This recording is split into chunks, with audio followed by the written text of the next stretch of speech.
Alright, page 17. We're starting actually a serious chapter of Shulchan Aruch. It doesn't mean the last ones were not serious. It means they're pretty light. This is getting into the nitty-gritty details of Halakha, page 17. This is comparable to what we did in the first Chelek of Shulchan Aruch. The first part, we spoke about the laws of washing your hands in the morning. This is the parallel. Many of you had questions. Does that apply to washing your hands for bread? Now you're going to get all those answers because that's what we're talking about now, is washing your hands for bread. What are the halachot of washing your hands for bread? What? Yeah. Siman Kuf Nun Chet. What does Kuf Nun Chet mean? 158. 158. Dinei Nitilat Yadayim, the laws of Nitilat Yadayim, of washing your hands, Liseuda, for a meal. Uvo, and inside of this chapter, Yud Gimel Sifim, there are 13 halachot. Yud Gimel, 10 and 3, 13. In this first halakha, you're going to see an example of what I mentioned, that you have to know how to learn Shulchan Aruch. You can't just read and translate. There's an art to reading Shulchan Aruch. You have to know a lot of Shulchan Aruch too, not just a little bit of Shulchan Aruch, and I'll explain when we get to that sentence. Kshavol echol pat. When you come to eat bread, pat is bread in Hebrew. Like the word pita. Shemevachim alav hamotzi, that you make a hamotzi on it. So not all bread you make a hamotzi, this is what he's telling you now. When you come to eat bread whose blessing is hamotzi, Itol yadav, you should wash your hands. Afilu eino yodea lahem shum tuma. Even if there's no reason to assume that they're impure. Tuma. They're clean, your hands are clean, you just took a shower. Vivarech al netilat yadayim. And you make the blessing of al netilat yadayim. Ask me a question already now. This is what I'm trying to get at. So it's saying that you are yotze if you take a shower first instead of washing? No, the contrary. Even if you took a shower, you still have to wash. Oh yeah, okay. Ask me the question that you're supposed to be asking me. What have I been drilling into your head for years?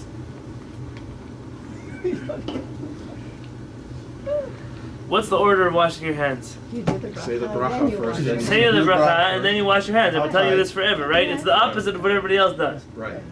But what does it say here? I'll read it again.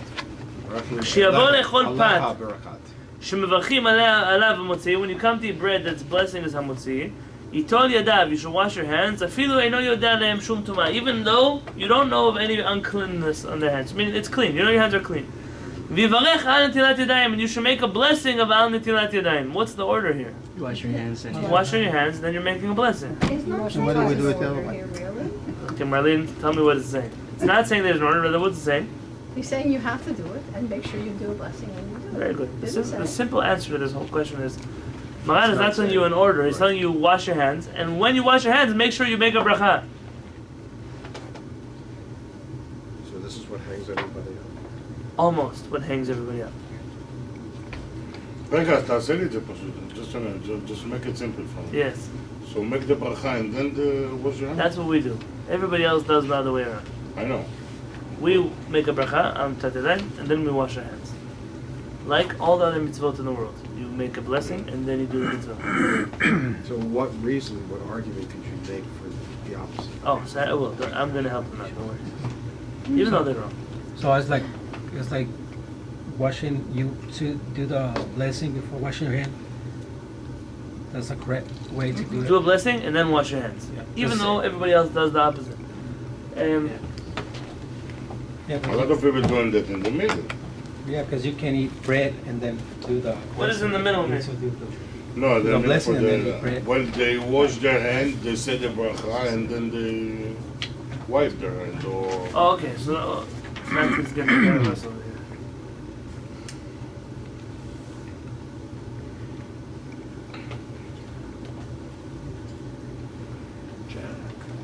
Jack is back. Aval, but lepat she'en mevachim alav hamotzi, a certain kind of bread that you don't make hamotzi about, kegon lachmaniot. like lachmaniot. Here in Hebrew, lachmaniot mean rolls, just regular small bread. But he's saying pirush studti belaz. He's giving you either an Arabic word or a Spanish word or some word here which I don't understand, so we'll talk about it later. Kingon lachmaniot dakot, like thin bread. Thin bread. Imagine a flour tortilla. It's bread, but it's thin. We're not talking about the halachot now. Soon we'll talk about halachot, about which kinds of bread is hamutzi, which kind of bread is not hamutzi. He's mentioning a kind of bread, I'm just giving you an example. Don't learn from me halakha right now. Opat haba'a b'kisnin, or a special kind of bread, which you've probably heard of in the Ashkenazi lexicon, called pas haba b'kisnin. In Hebrew, pat haba b'kisnin, bread which has pockets. Hot bucket. Pirush, meaning pat asuya im tsukaro. Sugar. Very good. Bread made with sugar. Where's Maran born?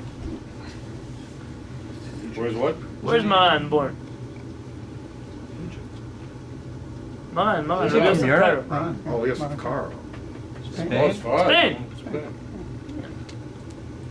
So it's bread made with sugar, shkedim. What are shkedim? Almonds, Oh, vegozim, and walnuts. It's some kind of like nut roll. Veino kovah sudato alehem, and he's not making this his meal. And tzarich nitilat yadayim, you don't need to wash your hands. Maran If you mentions go GMO, two kinds of you bread. don't need. The first bread is a thin bread. The second is a bread that has some kind of other ingredients in it, namely sweet ingredients. And the rule is that you're not eating them as your meal. If you're eating them as your meal, that already changes the status of that bread. But you're eating it because it's like a snack for you. Think already in your head now when you hear people say, "Oh, you're eating pizza for a snack, or you're eating pizza for a meal." You remember these guys? They're getting it from somewhere. This is the somewhere they're getting it from. I'm not telling you it's right. Just this is the somewhere that it comes from. And so Maran says essentially there's two kinds of breads. Bread that you make amtat yadayim and hamutzion, and bread that you don't. Fine? We'll talk about the different kinds of bread, don't worry. It's not so far from us.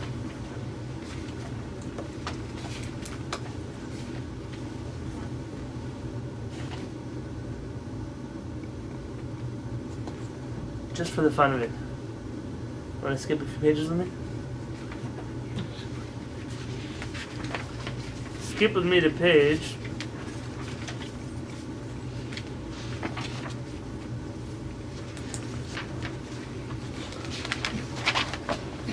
page 68.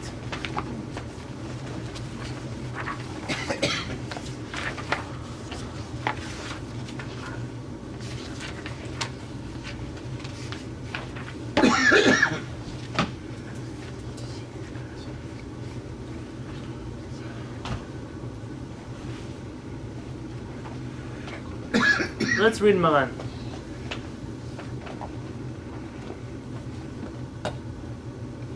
Do you remember the rules I told you like 5 years ago about Maran?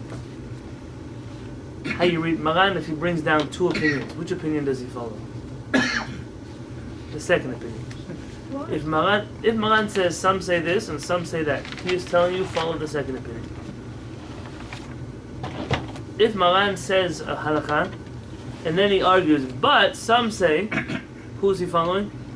The first opinion. Why? Because he's not bringing it down as an opinion, he's bringing it down as a fact. Listen to what Maran writes. Mevarech kodem netilah. You make a blessing before you wash your hands. When I go to the Jewish people, and the Jewish people see me making a blessing before I wash my hands, what is it, a Sephardi thing? You know, that's what they tell me. In that voice also. Yeah. Like, where does this come from? And then what does Sephardim tell me? What is it, a Yemenite thing? Yeah. They go to the Yemenites, they're not sure. Like, what is that, a non-Jewish thing? Like, they don't tell me anymore, the Yemenites. They ran out of excuses already. When the Jewish people don't know what it says inside of their own Shulchan Aruch, there's a problem. I don't care what your custom is, but how could you have a custom if you don't know what it actually says? Mevarech kodem netila. You make a blessing before you wash your hands. Shekol hamitzvot, because our rabbis tell us 5 different places in the Talmud. 5 different places. Mevarech alehem over le'asiyatan. That you make a blessing before you do the mitzvah. This is a fact. Our rabbis say all of the mitzvot. Kol hamitzvot kulan. Mevarech alehem over le'asiyatan. What does over mean? Over means before. If a person is over you, he passes you, that means he is standing in front of you, before you. Give me an example for mitzvah. Brachot that we make on a mitzvah, that we make the blessing first. I'm going to explain it before I tell you this question. Not all brachot are the same. Blessing on food, is that a mitzvah? No. No, it's a different category. It's called birkot hana, birkot nehenin. Blessing over smells, over food, over drink, that's not a mitzvah, that's blessings of enjoyment. So anything you think about food, put it on the side. Blessing, what other blessing? Tell me a blessing you make after something. Not food. Not food. After the bathroom. Asher etzah. That's a birkat ha-hoda'ah, a blessing of thanksgiving. Thank you, Hashem, for letting me go to the bathroom in peace. It's like the blessing we make after we travel in a dangerous place. Birkat ha-gomel. We say it afterwards. Why do we say it afterwards? Can't do it before. What are you going to do before it? Before you go on your trip, we're going to say, thank you, Hashem, that you gave me a safe trip. No, you wait till afterwards. What about Tefillat HaDerech? Tefillat HaDerech is not a blessing. It's just a prayer. That's why it says, when you say it again twice, you leave Hashem's name out. Yeah, you could say, really, you could say Tefillat HaDerech as many times as you want to say Tefillat HaDerech. Every version I see is different. Right, there's 1,000 versions of Tefillat HaDerech. Give me a blessing that you make after you do something. Circumcision. About candles. Oh, I was waiting for Jack. Well, you told me to say it. See, the blessing on Shabbat candles. That's right. No. And one more. The Kiddush. Kiddush, you make a blessing before, and then you drink the wine. Okay. I thought on Shabbat candles you did the blessing first and lit the candle. You're right, Yes. Raphael, you're right. Okay. Yeah. But Jack's also right. Oh. Okay, what else? It's a good question. Sure, I'm totally happy to do this class now because it's more exciting for me than the other one. And what other bracha? I'm asking the ladies in the room. If someone goes to the mikveh, Right, you verse first. they tell her to go first and then make the blessing. But you don't do the tefillah before she said bracha. Some people do. The same people who light Shabbat candles and then make the blessing are the same people who then wash their hands and then make a blessing. This is why I didn't do Yeah. it later. When you do a blessing after you're reading the Torah. It's called the mainstream. Very good, very good. But you also made a blessing before. Yeah. So it's a In the unique morning. mitzvah. Very good. That's a blessing on a mitzvah that that our rabbis have 2 blessings, one before and one after. That's unique. When you make call, you take the challah and then you do the blessing. Or making call. No, all the women do that also. It's a mistake. Once she took the challah, how could she make the blessing that I'm going to take the challah? Chavrish challah means Oh, on the right. mitzvah separating. My you wife already does it too. separated She it. cuts the challah and sticks it back on, then takes it off. It's like you're playing games with that shit. Took it off, took it on. You know. It's like the covering knives. Close Silly. them, you open them. It's like, I do that with my baby. You know, pick up. It became suddenly a halakha like that. Let's make order in the world. We want to make seder because in order to understand things, there has to be order. The Gemara, in a number of masechtot, says, "Kol, all hamitzvot, the mitzvot, kulan, all of them." When the Gemara says all of them, what is it telling you? All of them. There's no exceptions here. Mivarech alehen over l'asiyatan. You make a blessing before you do the mitzvah. Everywhere in the Gemara it says this. In Masechet Megillah, in Masechet Sukkah, in Masechet Psachim, all over the Gemara it says like this. Along comes some of the commentaries and say, oh, there's an exception to the rule. What's the exception to the rule? One exception. When a person comes to convert to Judaism, they have to go to the mikveh. Yeah. But they can't make the blessing, Hashem, you commanded us to go to the mikveh, because they still are not Jewish until After they go to the mikveh. So our rabbis say that's the only place where first they go to the mikveh, then they make the blessing, and then they go to the mikveh again. Or they don't. But that's the only place where you reverse the order. Why? There's just no other way. How else are you going to do it? Every other halakha, every other one in which people reverse the order, not only is it not mentioned in early sources, they try to compare it to the person who's converting to Judaism. Shabbat candles. The ladies will tell you, and it's not the ladies, there's a halakha like this. There's a famous commentary that mentions this. That once you say the blessing on the Shabbat candles, what happened? Shabbat started. If Shabbat started, how can I light the candles? You can't. You can like So I have to flip it around. What about people who might have the intention of taking Shabbos home 20 minutes later? Let me ask you, who said that Shabbat starts when candle lighting starts? Yeah. It does it 17, 18 minutes before it starts. Yeah. Shabbat starts when Shabbat starts. Yeah. Shabbat starts when Shabbat starts, period. So how many people come to shul after they Very light good. candles? How many people light candles and Yeah, drive and to they shul? go to Now in shul. San Diego, you might tell me maybe the ladies don't, maybe only the men do, blah, blah, blah. In Israel, let me tell you, Shabbat starts 40 minutes before they light. The candle lighting in Yerushalayim is 40 minutes before sunset. Everybody gets in a taxi and goes to the Kotel afterwards. There is an opinion that candle lighting begins with the candle lighting. But you're already pushing it when you're telling me that candle lighting begins with a blessing on the candle lighting, and that a rabbi is instituting a blessing on candle lighting, but they forgot that Shabbat is going to start when you say the blessing. They forgot. It slipped their mind. The emet is that when you make a blessing and you light candles, you can accept Shabbat 20 minutes later if Shabbat didn't start yet. What's the big deal? What happened? So it's not comparable to the case of the person converting to Judaism, because nobody's forcing you to accept Shabbat now. It's not like there's no other choice. There is a choice. Don't accept Shabbat. Say, I don't accept Shabbat with my candle lighting. Baruch atah Hashem Elokeinu melech haolam, and light the candle. So the whole world does it upside down. Well, it's not my problem. The whole world does things upside down. The second halakha, washing your hands. No, not washing your hands. What did you mention to me? Someone else. Mikveh. Before a woman goes to the mikveh, she's Jewish? Yes. Yeah. Yeah. So she can make a blessing? Yeah. Yes. So what's the problem? There shouldn't be one. Why is there who invented this custom? She goes to the mikveh. Now imagine this. She goes to the mikveh. Now is she immersed in the mikveh? If you put on tefillin and you didn't make a blessing, does it count that you put on tefillin? Yes. Yeah. Of course. Brachot, the blessings, and anakvot, they don't hold back the mitzvah. If you lit candles and you didn't make a blessing, did you light candles? Yes. Did you get a mitzvah for lighting candles?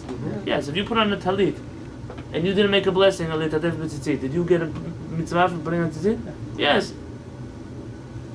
So now she's in the mikveh. Now she's immersed. Now she wants to make a blessing. Is it worth putting yourself in a situation where you're saying Hashem's name in vain? One of the 10 Commandments? For what purpose? Why would you want to do such a thing? Yeah, but it's part of if she covered or no. So she could So be covered. they're waiting to be inside Inside the water. to be covered. Why doesn't she put on a robe before she goes to the mikveh? No, I'm with you on this. She puts on a robe, she makes a blessing, takes off the robe, goes into the Right. water. Can she make the blessing work before she immerses? Like standing there. No, because then she's not dressed. What she might be able to do is go into the water and not put her head in. Yeah. Make a bracha and then go in all the way. Yeah, that's what I'm they saying. do. Yeah, okay. Gam zeh yechol liot. This also might work. Water's a cover. Okay, okay. When people ask us, we tell them to put a robe, make a blessing, and then go into the mikveh. What about taking off the robe and walking? Hashem has patience. It's okay. You could. It doesn't take a person more than 3 seconds to get into the water. All of the situations which people try to Sure, reverse the but order, it's- it doesn't make sense. It does not. So what's the logic that's being used overall? Is it for each one there's a different logic? For each one, there's a different logic. Each one is going to try to convince you that it's too difficult to make the blessing the other way. There's a problem making the blessing the other way. I'll read to you now this one. Is that what you call it, a suffix, a doubt? Right, but let me drive into your mind one last point, and that is, when you're consistent about your Jewish observance, when you make blessings always before, when you always do this, when you always, the questions in your Yahadut, they fall. There's no more question like, oh, why do we do this over here? Why do we make a blessing first, and then over there we make a blessing later? How many articles I've seen written about this?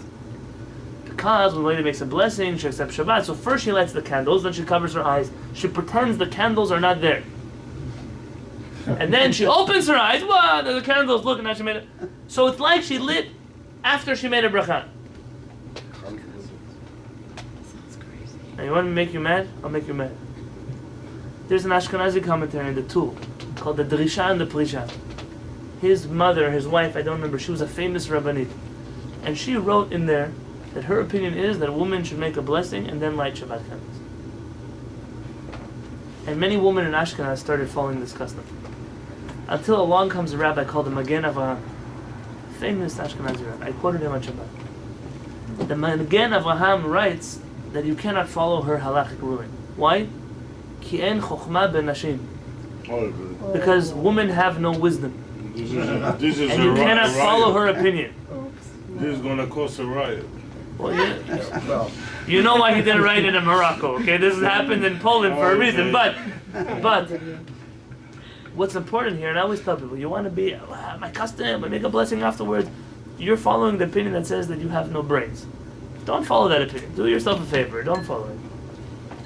so can I just clarify? Yes. You're saying that basically when someone says the bracha after lighting Shabbat candles, they're saying the prayer in vain. They're saying Hashem's name in vain. And even if they're And not, there's even if no- they have on who to rely on, Even though it's the mainstream practice? correct.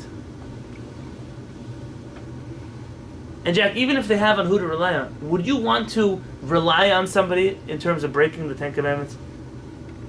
Like, I mean, Shabbat, you already did the whole Shabbat thing with lighting the candle. So you want to tell me you don't want to make a blessing? Fine. But to go out on a limb and make a blessing when half the authorities say it's saying Hashem's name in vain? That's Not already... half. That's already... Swearing How does your... Why not half? I don't think half. I think most people say it after. The Rambam and the Shulchan Aruch and the Talmud are pretty big names. You're talking about today, what you see among people.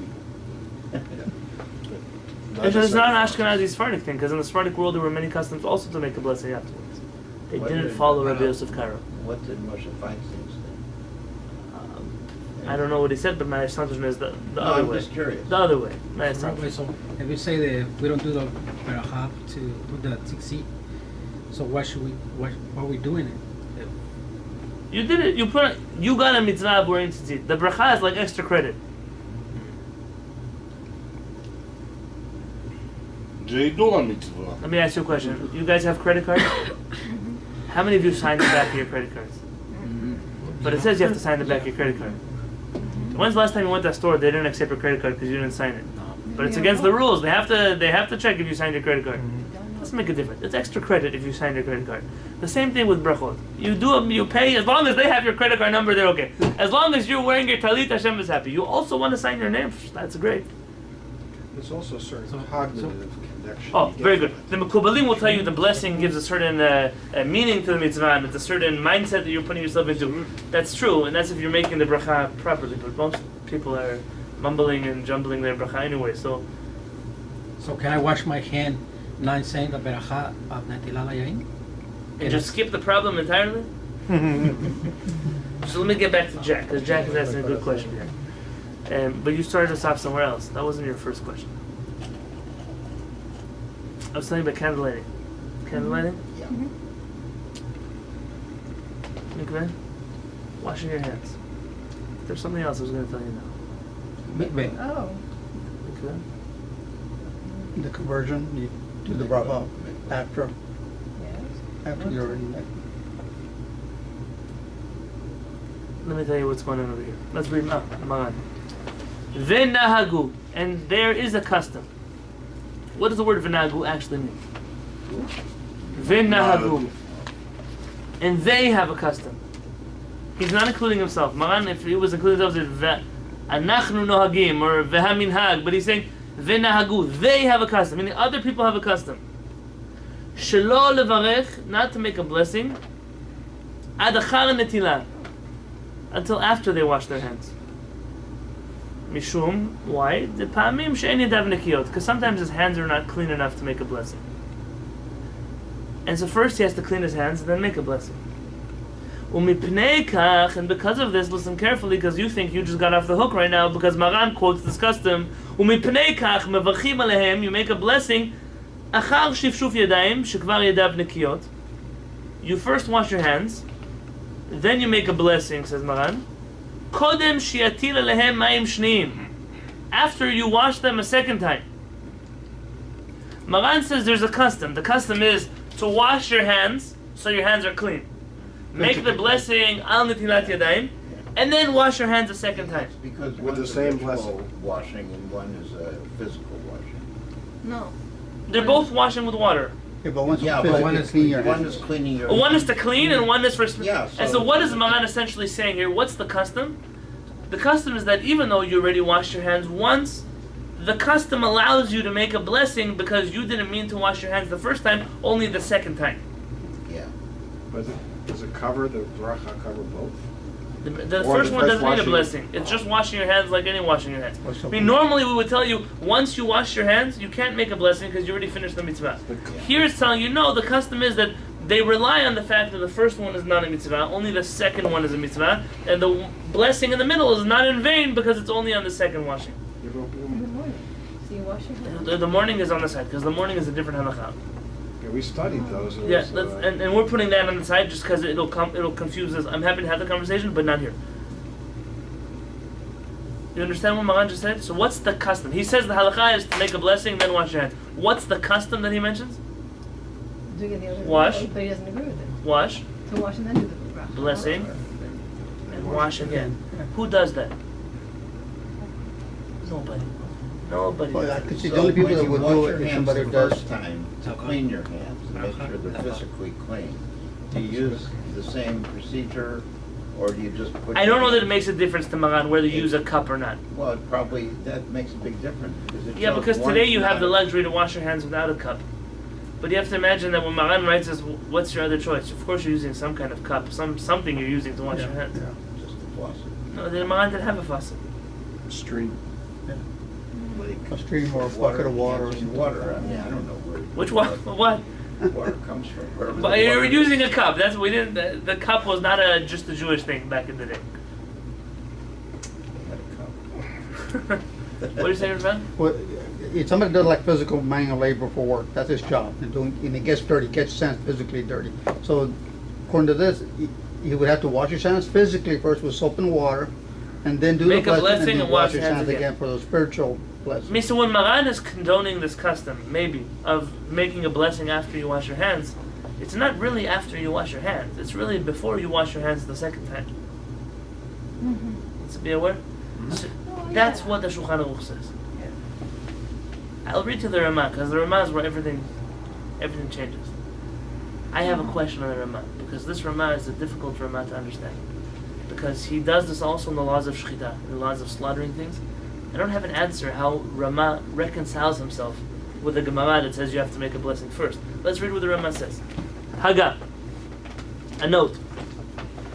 Gam yachol levarech alehem kodem niguv. You could still bless before you dry your hands. You wash your hands, you make a blessing before you dry them. Shagam haniguv min ha-mitzvah. Because also drying your hands is part of the mitzvah of washing your hands. This is what Nati mentioned. Umikrei over la'asiyatan. And that's considered making the blessing before You finish. you finish. Because even though you made it after you started the mitzvah, you at least made the blessing before you finished the mitzvah. Where does he get this idea that drying your hands is part of the mitzvah? Who said? It doesn't say drying your hands, it's washing your hands. How did you even bother Or this you- kind of or- opinion? I mean, it's just like, This kind of opinion is helpful because sometimes in the middle of the mitzvah you forget to make the blessing. So long as you're in the middle of the mitzvah, you might rely on this opinion to make a blessing still in the middle of the mitzvah. Well, the purpose. okay, so that's what. Like in the middle of lighting your Hanukkah candles or something like that. Imagine something like that, right? The Al-Pi Kabbalah, your hands have to be clean because otherwise it's still too raw in your hand. Okay, but It here doesn't he's dry. not talking about Pikabbalah. Here he's talking just I understand. Hanukkah. So where does he get this from? Turn with me to a few pages. I have to find it because I didn't expect to get this far. Oh, here. On page 83. He's not wrong, the Ramah. He's quoting the Shulchan Aruch. Shulchan Aruch says on page 83, Vinagvem hetev kodem shivtza. You must dry your hands very well before you make hamotzin and break the bread. Shauchel bli niguv, because somebody who eats with wet hands, ki'ilu ochel lechem tameh. It's as if he's eating impure bread. So what does he learn from here? That you can't even make hamotzi until you dry your hands. So if you wash your hands and then make a blessing before you dry your hands, that's okay. That's okay, right? Should I disprove this opinion for you? Because it's so easy. She got out. I know I drove you crazy. Guys, I drove you crazy already? Maybe because your hand is It's a good exercise. still dirty. This is how you learn halakha. When people tell you, do this, don't do that, halakha means looking at what halakha says, really what halakha says. See how it works. I could sit here and give you a class, this is how you wash your hands, this is how you make hamutz, this is how you slice the bread, and that's why nobody likes learning halakha, because halakha is boring. This is, No, it's fun. Don't understand me incorrect. I'm going to break I'm just saying, it's like... So watch what happens to the next page. Well, I just want to. Yes, So you're saying that you can get around it by washing your hands ritually, and then before, you could say it after you wash your hands, but before you dry them. This is what everybody does. This is what most people Yeah, here do, probably. But I mean, is that acceptable? According to the Rama, yes. Okay. That's the mainstream Jewish Well, custom. then that's the way Ashkenazic Jews do it. Wow, watch. But Ashkenazic Jews are assuming that the Rama is allowing them to do this, right? That's where this comes from. Yeah. But what if I showed you that the Rama wouldn't allow you to do this? Why do you say it? I'll tell you why he said it. The Rama is only allowing a person, meaning now an Ashkenazi person, permission to make a blessing after he washes his hands in the case where he needs to dry his hands, because it's forbidden to eat bread without drying your hands. But the Rama agrees that there are places where you don't need to dry your hands. Yeah, like on page 86. You see how it's all bold and the Rama doesn't argue? There's no Rashi script? Because the Rama doesn't argue with this halakha. Maran writes, Hamatbil yadav, someone who immerses his hands. What does it mean? He's like Jack. He doesn't have a cup. He only has a big bowl of water. So he puts his hands in the water. He doesn't wash. He puts his hands inside. Yachol echol beloni guf. He can eat without drying his hands. He could, with his wet hands, grab the challah and eat it, and he did not violate the previous halakha. Why? Why? This is the same halakha as a person who washes his hands with one big wash. He pours one big pour on it. He pours more than a revi'it of water on his hand at one time. How much is a revi'it of water? No, a cup is Small. revi'it is like 3.5 ounces. It's what you have to drink a kiddush. How much is that?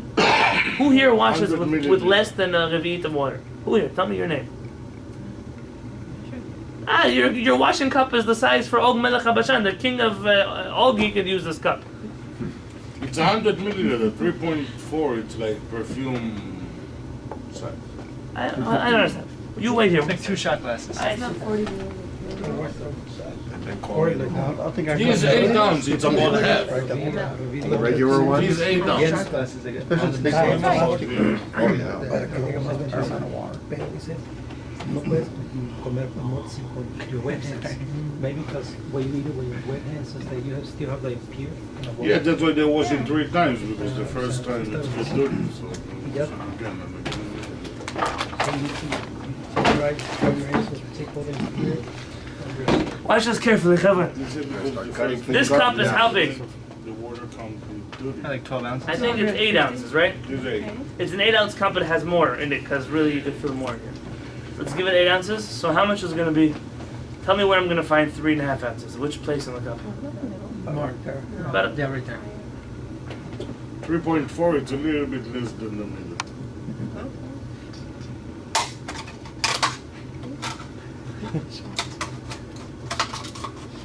You want me to turn off the video?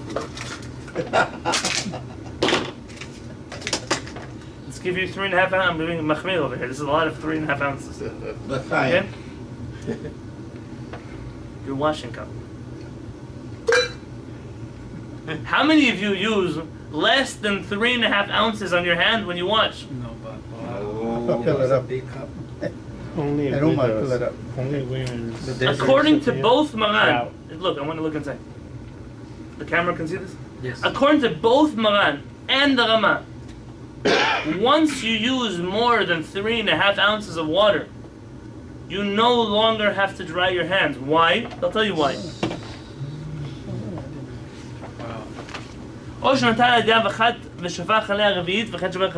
Or you wash each of your hands.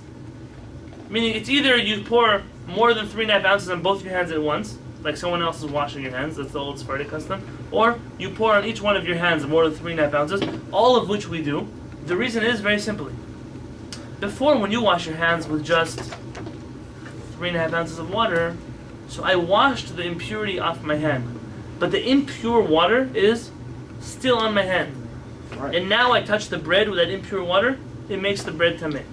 But when I wash with more than a revi'it, I've now washed off also the impure water is no longer on my hand. Or I dip it into a lake, or I dip it into a river. I've washed my hand, and the water that's left on my hand is not impure anymore. According both to Maran and the Rama, you're able to eat the bread without drying your hands at that point. And therefore, all of those who want to tell me that drying is still part of the mitzvah don't know how to read Shulchan Aruch or the Rama. So that counts like you already washed it twice because it's a lot of water. Correct, or more than twice. More than twice. So now Jack is going to tell me one thing. Okay, Rabbi Yonatan, you're the only one who knows how to read the Shulchan Aruch. Yeah, okay, so I'll tell you. Jack's right. The Rama gives you one last saving grace. Yep. The Rama says, V'im shachach levarech, and if a person forgot to make a blessing, I'm back on page 68. Back on page 68.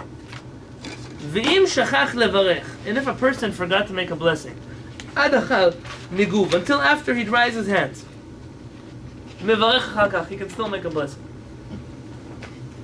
So Rama says, even if you dried your hands already, you can make a blessing. You know where else he says this?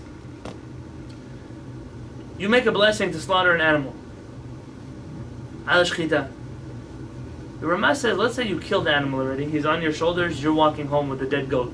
Oh, I forgot to make the blessing. The Rama says you can make a blessing then also. Is this more of an escape clause? It seems like the Rama, for whatever reason, and we don't have a good explanation for the Rama. We don't. And I've looked and looked and looked. I'd be glad for someone to light up my eyes with this. We don't have an understanding why the Rama does not feel bound by the rules of the Gemara. See, the first point the Rama had is, okay, if drying is part of the mitzvah, so what's the Rama saying? So long as you make a blessing before you finish a mitzvah, that's okay. I can accept that. Meaning it might not be what Maran says, but that's a stretch, but it's a decent stretch. To then tell me that afterwards you could still make a blessing, that's already more than a stretch. That's outright arguing against the Talmud. Well, there's, I forget what the words are, but there's a certain way that you talk about doing something as you do it right. You do it the way. B'diavad and the Kehillat. Right. Afterwards, you sort of look at it a little differently. Once you finish drying your hands, I mean, according to all opinions, you finish doing the mitzvah, then how could you make a blessing? It's Hashem's name in vain already now. So you don't look at it differently. And I'm going to read you one יש גם last עניין של עבר זמנו בטל קורבנו, לא? There is. Once you finish, it's over. I want to read you one sentence. Let's not pack up for a second. So you're supposed to read the bracha before you slaughter the animal? Yeah, you do everything before almost. He runs away before you slaughter him. Then there's no need for the bracha. Lucky guy. Lucky animal. Says the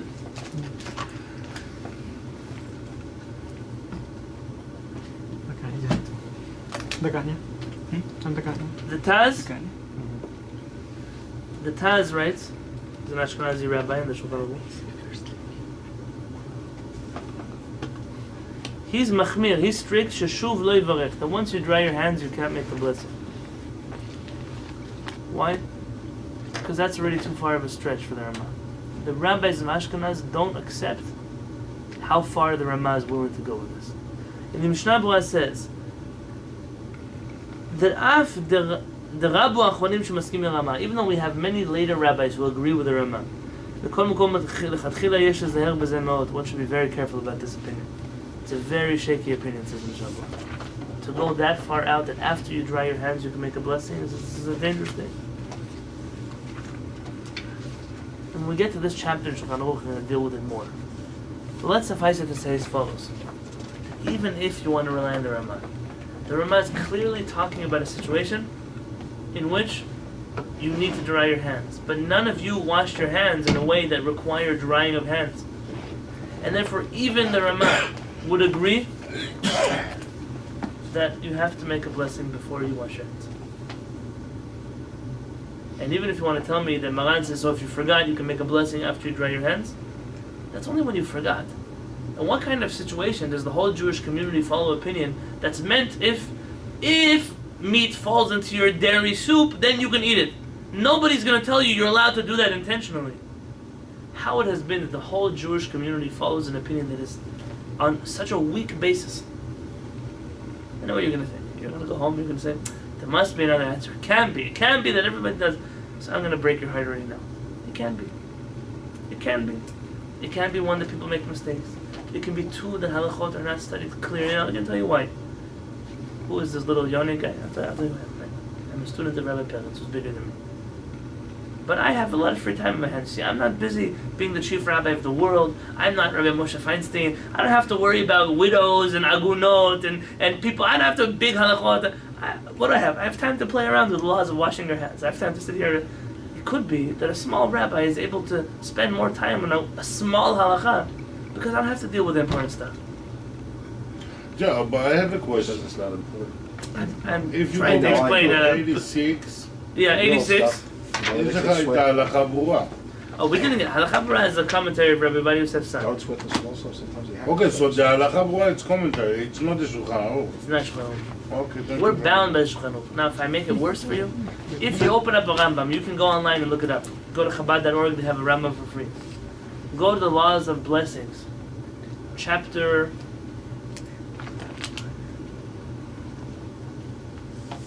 2, Halakha 6, or chapter 6, Halakha 2. I'm now feeling a little confused. I want to tell you it's chapter 6, Halakha 2. But it could be the other way around. The Rambam writes that you make a blessing before you wash your hands, no other opinions. There's no other opinion. The Rambam did not hear of such a custom. And if you have to tell me to choose between the Gemara and the Rambam and the Shulchan Aruch and the whole world on the other side, it doesn't make a difference to me. If the Rambam says something and the Gemara says something, Shulchan Aruch says something, why are we even bothering to argue here? What's the point? Who are you trying to impress? The three pillars of the world just said an opinion and we want to shake it up. Okay, it's a biased opinion that I have, so what? I'm allowed to be biased. And in general, when you learn halakha, and this is what I meant, and I wrote in my book and my chapter on immersing dishes, that it's not enough to know how to read Hebrew and translate Shulchan Aruch. One also has to be familiar with the art of reading the Shulchan Aruch, the language that Maran uses. When he says one opinion, another opinion, which one does he follow? When you read Maran in context, you have to read everything Maran says. See, because it's very easy for a person to just read this Shulchan Aruch and think, okay, so there's an opinion that says you can make a blessing after you wash your hands. And they don't finish the chapter where it says that only applies in a situation where you have to dry your hands. But in many cases, like we have, we're using washing cups this big. You know why we use washing cups this big? Because you don't have to go to the well and pick up water every morning.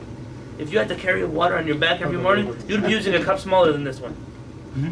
Because you now have 20 guests for Shabbat lunch. You think you're letting every guest use this much water? No. Things change. Today you have a sink, so you complain, oh, my water bill was $150. $150. Other people had to carry water for you back in the day. So today we use such a cup instead of such a cup. But just because that changes doesn't mean the halachot stay the same. You now have to then reassess the halachot based on how we're washing hands. If you would show this to Moshe Rabbeinu, I don't know if he'll know what it was. I'm not sure. Look at this. Today you even have a kiddush cup this big. You know, people are drinking so much wine. They're already. Things change in Am Yisrael. I have a little cup in my house. It's this size with two little handles. That's what I wash my hands with. Really? Yeah. And I still dry? And I still make a blessing before I wash my hands. And no, I don't dry my hands. Why? Just to make everybody else mad? No, because I have a reason why I do this. But when it comes to halachot, to learn, that's what we're doing here. You sit in Kehillat Shaar HaShamayim, we ask yourself sometimes, so why are we here? Why again washing our hands? Why again like this? If I came to teach you about washing your hands, it would not be worth it for you to sit here twice a week to learn about washing your hands. What would be worth it is to learn how to learn Torah. to learn how to learn Shulchan Aruch. I'm not the authority on how to learn Torah, but I learned from people who are authorities how to learn Shulchan Aruch. And I came to San Diego for a purpose, and that purpose is, don't get stuck in Judaism that never went anywhere. Open your head, think about things. Even if you're going to make a blessing after you wash your hands, at least feel guilty every time afterward. No, that's not about no, if you're going to make a blessing every time after you wash your hands, at least that should be an educated decision that you made. At least you should have sat at my table and I walked you through all the sources and you still made a decision. That's an intelligent place to be in. That's a good place to be in. You don't have to agree with me, but to learn how to learn. And that's why we're here. That's why we have a kollel. That's why we have a big midrash. That's why we study. And B'ezrat Hashem, it's with people like you that are going to open up the minds of the Jewish people. We start to reassess things. We start to think about things over again.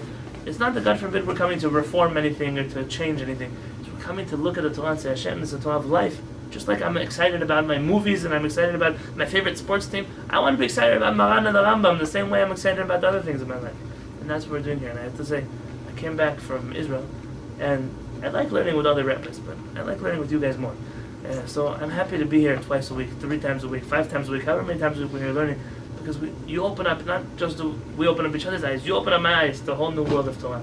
And now every time I wash my hands, I'm going to be thinking about Jack, that is still making a blessing after he washes his hands. What can I do? But B'ezrat Hashem, one day, we'll all reach that place where every halakha that we do, every single thing, we know why, we know how. If somebody asks us, hey, how come over here you make a blessing first and over there you make a blessing afterwards? Come sit with me. Shulchan Aruch chapter 158, halakha 11. It's not true what you're doing. Judaism is consistent. Everything is on the same. We're always making a bracha first. And then you'll light up someone else's eyes, and some other child will say, hey, before I run away from Judaism because I think it's all hypocritical rules, I realize there are some places where there's order in halakha, there's order in hashkafa, there's order in the way we learn things. B'ezrat Hashem, if we came to the world just to do that, dayenu, it would be enough.